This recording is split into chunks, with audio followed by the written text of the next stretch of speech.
اچھا وقت ہمیشہ ان کا ہوتا ہے جو کبھی دوسروں کا برا نہیں سوچتے۔ قیمتی باتیں، جوانی میں آدھا کھاؤ آدھا بچاؤ، صبح سویرے اٹھنا خیر و برکت ہے، زیادہ بولنے کا نقصان بھی زیادہ ہوتا ہے، خود کو بدل دو، قسمت خود بخود بدل جائے گی۔ علم کا سمندر عمل کا ایک قطرہ بن جاتا ہے۔ مشکل کہیں بھی اکیلی نہیں جاتی، جہاں بھی جائے اپنی آسانی ساتھ لے کر جاتی ہے۔ صبر اور شکر کرنا چاہیے، دنیا میں سب کچھ ممکن ہے۔ سنی سنائی بات، دیکھی ہوئی بات اور خود پر بیتی ہوئی کیفیت برابر نہیں ہوتی۔ اگر تمہاری قربت میں عورت، ماں، بہن، بیوی، بیٹی جھوم رہی ہے، خوش ہے، آزاد محسوس کرتی ہے، تو تم دنیا کے خوبصورت ترین مرد ہو۔ مومن پر 3 احسان کرو، نفع نہیں دے سکتے تو نقصان نہ کرو، خوش نہیں کر سکتے تو رنجیدہ نہ کرو، تعریف نہیں کر سکتے تو برائی نہ کرو۔ میرے نزدیک ہر وہ چیز نعمت ہے جو آپ کے چہرے پر مسکراہٹ بکھیرتی ہے، آپ کو سکون دیتی ہے۔ ہر مسکراہٹ پہ رب تعالیٰ کا شکر ادا کرنے سے برکتیں بڑھتی ہیں نعمتوں میں۔ جب انسان ٹوٹ جاتا ہے تو تبھی انسان کے اندر سے آواز نکلتی ہے کہ کوئی بات نہیں، لوگ نہ سہی، اللہ تو ساتھ دینے والا ہے نا۔ اور بس وہ اللہ جانتا ہے کہ کون سا شخص کس کرب سے گزر کر رات کے اندھیروں میں اس کے پاس آنسو بہانے آیا ہے۔ وہ اللہ ہی جانتا ہے کہ کس کا دل کس بوجھ تلے دبا ہوا ہے۔ وہ اللہ ہی جانتا ہے کہ کون صبر اور برداشت کی تصویر بنے اس کے در پر صبر کا پھل مانگنے آیا ہے۔ اگر یہ وقت آزمائشوں کا ہے تو اگلا وقت معجزوں کا ہوگا۔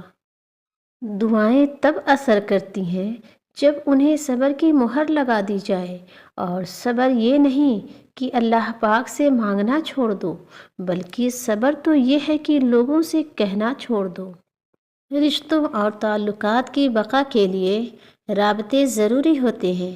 نظر انداز کرنے سے تو اپنے ہاتھوں سے لگائے ہوئے درخت بھی سوکھ جاتے ہیں۔ زندگی کی ٹھوکر بہت نرالی ہوتی ہے، جب بھی لگتی ہے کسی کی اصلیت دکھا جاتی ہے یا کچھ نہ کچھ سکھا جاتی ہے۔ رشتوں کو ایسی خوبی سے نبھاؤ جیسے شہد کی مکھی پھولوں سے رس چوس بھی لیتی ہے اور ان کا نقصان بھی نہیں ہونے دیتی۔ تمہارے لیے کیا اجر رکھا ہے تو تمہیں کسی چیز کا غم نہیں ہوگا۔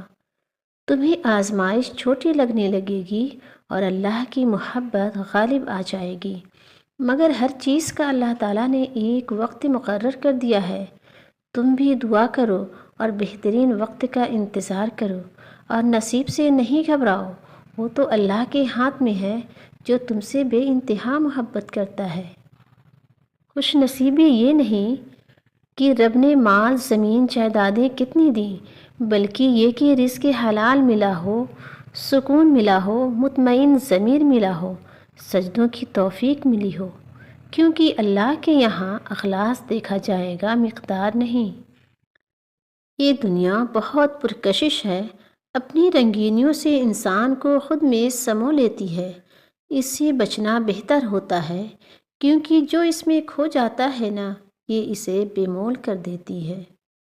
کسی کی مدد کرتے وقت اس کے چہرے کی جانب مت دیکھو، ہو سکتا ہے اس کی شرمندہ آنکھیں تمہارے دل میں غرور کا بیج بو دے۔ حالات جتنے بھی ناسازگار ہوں، دوسروں کو حوصلہ دیا کریں، کیونکہ اللہ مایوسی کو پسند نہیں کرتا۔ اپنی مصیبتوں کو چھپاؤ، اللہ تعالیٰ کی قربت نصیب ہوگی۔ آپ کے اخلاق کی قدر بھی لوگ اس وقت کریں گے جب آپ کے پاس دولت اور طاقت ہو۔ غریب کتنا ہی خوش اخلاق ہو، لوگ اس کے اخلاق کو اس کی مجبوری سمجھتے ہیں۔ رشتے جب ٹوٹنے پہ آ جائیں تو اچھائیاں اچانک غائب اور برائیاں ایک ایک کر کے سامنے آنا شروع ہو جاتی ہیں۔ انسان کو اپنے بے بس ہونے کا احساس تب ہوتا ہے جب وہ کسی کو دیکھنے، سننے اور بات کرنے کے لیے ترس جاتا ہے۔ کردار سے بہتر انسان کا کوئی اثاثہ نہیں۔ کبھی کبھی اللہ ہمیں خود سے قریب کرنے کے لیے بھی کچھ بے قراریاں دے دیتے ہیں، کچھ خاص اداسیاں جنہیں اللہ سے کہہ کر ہی سکون ملتا ہے۔ قسمت اور دل کی آپس میں کبھی نہیں بنتی، جو لوگ دل میں ہوتے ہیں وہ قسمت میں نہیں ہوتے۔ تمہاری تقدیر اتنی دفعہ بدلتی ہے جتنی دفعہ تم رب کے آگے ہاتھ پھیلاتے ہو۔ صبر وہ ہے جب تمہارا دل اندر سے جل رہا ہو لیکن تم خاموش ہو۔ خیال میں بڑی طاقت ہوتی ہے، اگر خیال تعمیری ہو تو انسان بلندیوں پر پہنچ سکتا ہے۔